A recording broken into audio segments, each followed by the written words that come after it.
Today is the third day, so before I get into today's day, I want to explain what happened yesterday, because I didn't really make a video for the second day. Well, I did for the first day, which I uploaded to YouTube, but I didn't make a video for the second day because earlier I was in the pool, because second day I was in the pool mainly, and I had a bad eye, mainly, that eye.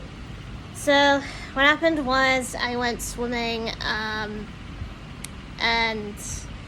I actually went swimming and whatever, and, laid down after a while and whatever, and my eyes started to get to me, because of chlorine. So I looked it up on what chlorine does to your eye. It, since normal eyes have a barrier on your eye, mainly, so chlorine destroys that barrier on your eye and makes your eyes go red. It swells it up and whatever, and stuff like that. So since I don't have any liberating medication for my eye, I had to use, different kind of eye drops, mainly. I'd use hay fever ones because I didn't have any proper, cool ones for my eyes, because I can't take too much of the hay fever ones in my eye. I can only take it 4 times a day, mainly. But I only take it on special occasions, like if I need it the most. I mean, I directly did take it when I got back to the apartment, and my eye was really starting to bother me. It was that red. So that's when I actually have my nana put it in my eye and whatever. So eventually it did go in. And also it was bothering me that much, I decided to go to sleep. And it was getting better after, my kip and whatever. Even though it was still a bit red a bit. It was starting to heal at its own pace, mainly. So I'm actually glad it did actually heal properly. So roughly I have to be careful with the pool now. I keep asking for liberating eye drops. So what happens is every time I have to go in the pool, I have to take it on my eye, to protect my eye from getting chlorine in it. So that'll create a barrier and, get a lot of chlorine out my eye. So that's another medicine thing I have to take whenever I go swimming, because it can be dangerous because I am allergic to it. Since I have sensitive eyes, that can be really bad for my eye, because I get it really badly in my eyes. So down onto the third day, I'll explain. So what happened with the third day was we found a little kitten. It was around, I think, a couple months old. I think it's a couple months old or a month old. I don't know, but it has its eyes open. It feels like a newborn, but it's still young and it still needs milk. So what we basically had to do was, when my nana found it, she found it on a path, mainly on its own without the mother. It was crying, and we heard that the cats were attacking the siblings of the litter. It's what we assumed they were doing, because I think the kitten was separated from the litter. So, it was completely separated. I don't think the mother wanted to do anything with the kitten anymore, so I reckon it was an orphan.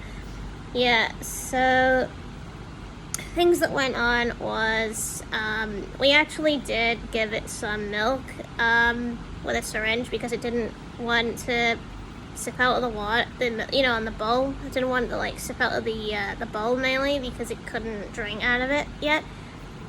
So I tried a bit of milk on my finger. It wouldn't actually do it. It was actually doing the nipple thing on my finger a bit. But it needed something smaller, so that's why we used a syringe. We stuck some milk in. I'm actually assuming it wasn't used to the nibble sipping thing properly, so we had to like get the syringe in its mouth and then feed it that way. So then it would get used to the syringe. So then it eventually did actually fight it a couple of points, but so it did fight a little bit now and again because it wanted to get away and whatever, but we had to actually feed it because, you know, it was struggling mainly to get free. And also we didn't want the kitten to die. That was another one. We didn't really want it to suffer because, you know, it was crying. And, you know, when a kitten cries, it means they're thirsty and whatever. It means they're hungry in a way.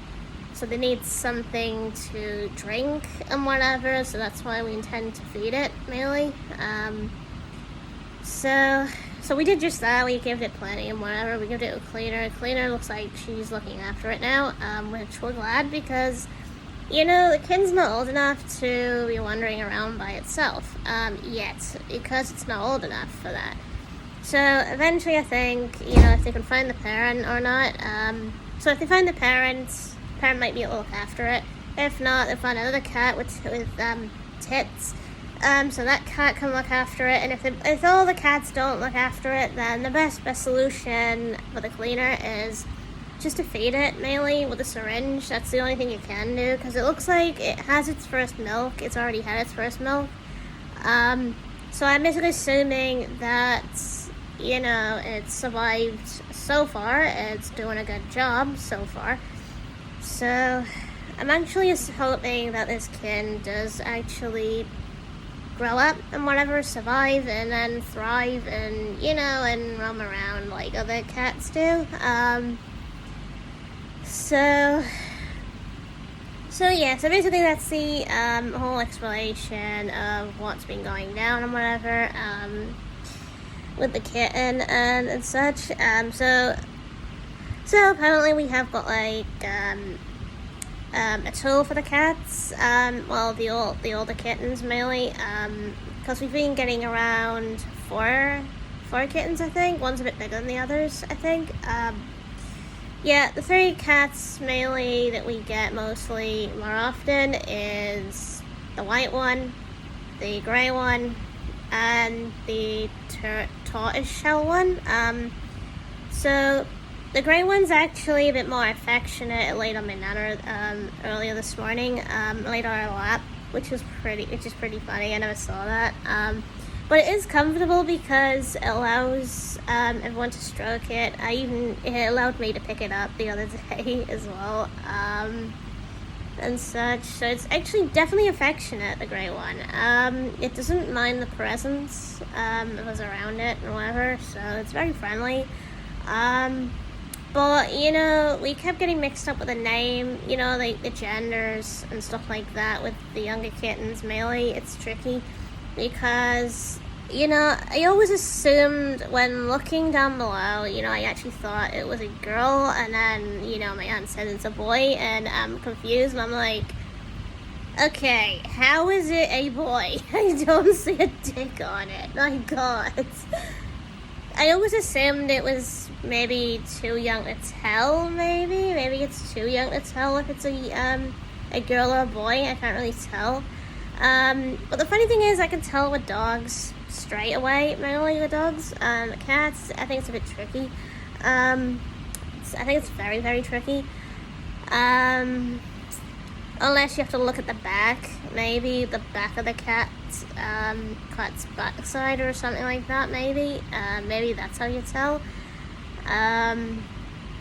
But yeah, I think I'd have to start looking at the back end to see if it's a girl or a boy or whatever. Maybe that will probably tell me otherwise. Because I'm kind of used to it being more up front, really. So anyway, another thing is I did go out earlier. I did play a bit of Pokemon Go and whatever to kind of get the mile thing for my Feebas and whatever. You also did go shopping for a gift for Sherlock. So Sherlock, if you're basically watching this video right now, I did get you a gift. something that's green, mainly, that you might like, something that you would probably wear. So, you'll probably like this, mainly, when you do get it. So you'll be really, really glad. Because I'll probably, put it in, like, a little box or something as a gift thing, mainly. Kind of like a friendship thing, really. So there's that.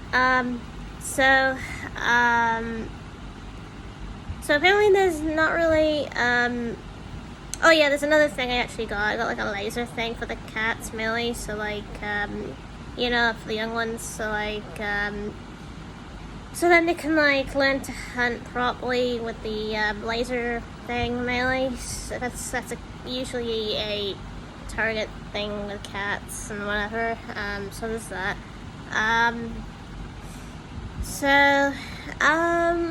So pretty much there's not really much else I could say, as at this point and whatever. So, you know, tomorrow I'll probably make another video, about what goes on, mainly. Might include some horse riding, because I'm doing some horse riding tomorrow. So I might film some horse riding, you know what I mean? Might get some horse riding in there so that I'll be able to upload it straight to YouTube. So, Thursday I've got a break, mainly, from the horse riding. Friday I've got it again, mainly, because they only do it Wednesdays and Fridays. They used to do it every day, but now they don't. They only do it Wednesdays and Fridays now, the riding. So that's actually great, actually, the riding, because that means I might get to canter. Might teach me how to canter, since I know how to walk and trot, depending if they put me on which horse. Which I'm hoping they don't put me on a too fast horse. You know, a horse that's not too green, and, you know, goes off and whatever. I'm hoping for one that's kind of chilled and whatever, and laid back. It's not lazy. So that sort of horse, mainly. It kind of, you know, listens to what you ask it to do, mainly. Especially if you halt it and it doesn't move, mainly. You know what I mean? Like, just listens to you in general. You know, a horse like that, I'm hoping for tomorrow. So I will probably get some video footage of it, mainly. And such, maybe, I'm hoping. So yeah, so stay tuned for tomorrow's video, whatever. So this video will probably get uploaded straight away, I reckon, no matter how long it takes to upload. I don't know, because it depends, I guess. But yeah, so we'll see, maybe.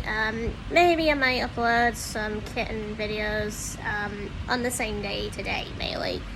You know what I mean? The ones that come around the balcony, around my nan and gran's balcony. So I might take some video footage of that, so you might see the kittens come up, mainly. But most of the time they usually just show up during the morning. They never really show up much during the night, because they're always around the other end. But you might have a chance of the grey one showing up in the night, I don't know. Because another white one was here last night. So yeah, so stay tuned maybe for another video and whatever, if it happens and whatever. So, yeah.